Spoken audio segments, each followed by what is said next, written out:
You Are Special by Max Lucado and illustrations by Sergio Martinez.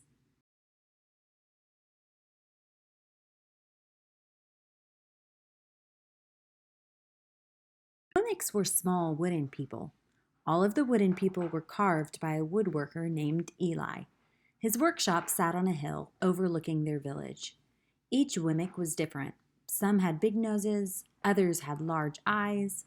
Some were tall and others were short. Some wore hats, others wore coats. But all were made by the same carver and all lived in the village. And all day, every day, the Wemmicks did the same thing. They gave each other stickers. Each Wemmick had a box of golden star stickers and a box of gray dot stickers. Up and down the streets, all over the city, people spent their days sticking stars or dots on one another. The pretty ones, those with smooth wood and fine paint, always got stars. But if the wood was rough or the paint chipped, the Wemmicks gave dots. The talented ones got stars too. Some could lift big sticks high above their heads or jump over tall boxes. Still others knew big words or could sing pretty songs. Everyone gave them stars. Some Wemmicks had stars all over them. Every time they got a star, it made them feel so good. It made them want to do something else and get another star. Others, though, could do little. They got dots. Punchinello was one of these. He tried to jump high like the others, but he always fell. And when he fell, the others would gather around and give him dots. Sometimes when he fell, his wood got scratched, so the people would give him more dots. Then when he would try to explain why he fell, he would say something silly, and the Wemmicks would give him more dots.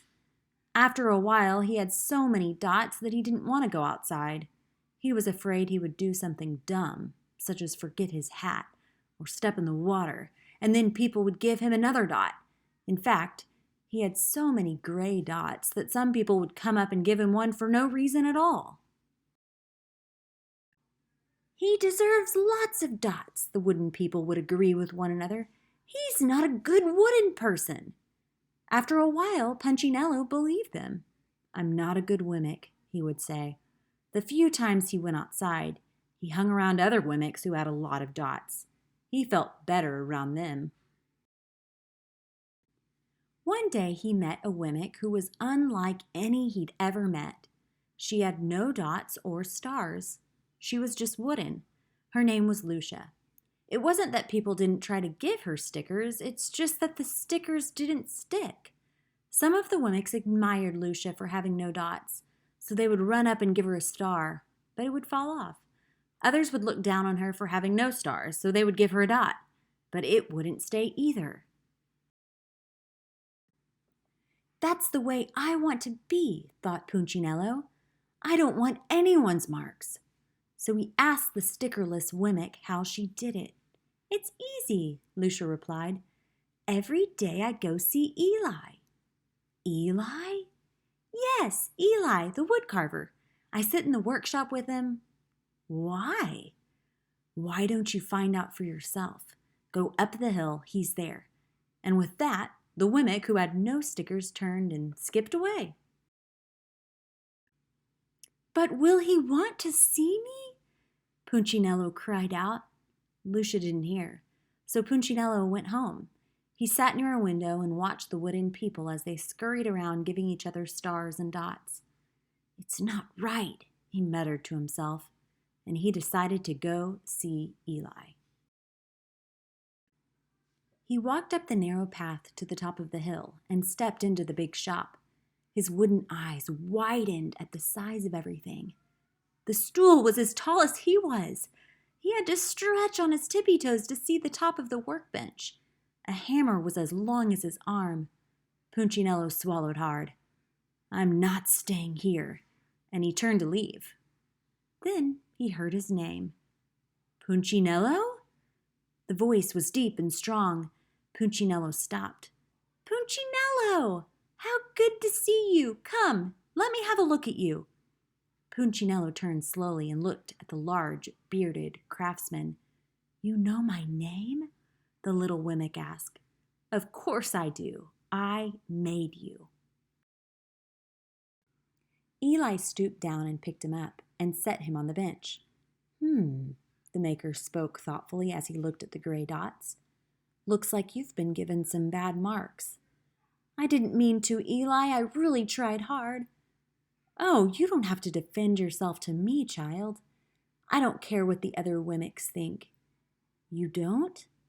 No, and you shouldn't either. Who are they to give stars or dots? They're Wemmicks just like you. What they think doesn't matter, Punchinello. All that matters is what I think, and I think you are pretty special. Punchinello laughed. Me? Special? Why? I can't walk fast. I can't jump. My paint is peeling. Why do I matter to you? Eli looked at Punchinello, put his hands on those small wooden shoulders, and spoke very slowly. Because you're mine. That's why you matter to me. Punchinello had never had anyone look at him like this, much less his Maker. He didn't know what to say. Every day I've been hoping you'd come, Eli explained. I came because I met someone who had no marks, said Punchinello. I know. She told me about you. Why don't the stickers stay on her? The Maker spoke softly. Because she has decided that what I think is more important than what they think. The stickers only stick if you let them. What? The stickers only stick if they matter to you. The more you trust my love, the less you care about their stickers. I'm not sure I understand. Eli smiled. You will, but it will take time. You've got a lot of marks. For now, just come to see me every day and let me remind you how much I care. Eli lifted Punchinello off the bench and set him on the ground. Remember, Eli said as the Wemmick walked out the door, you are special because I made you, and I don't make mistakes. Punchinello didn't stop, but in his heart he thought, I think he really means it. And when he did, a dot fell to the ground.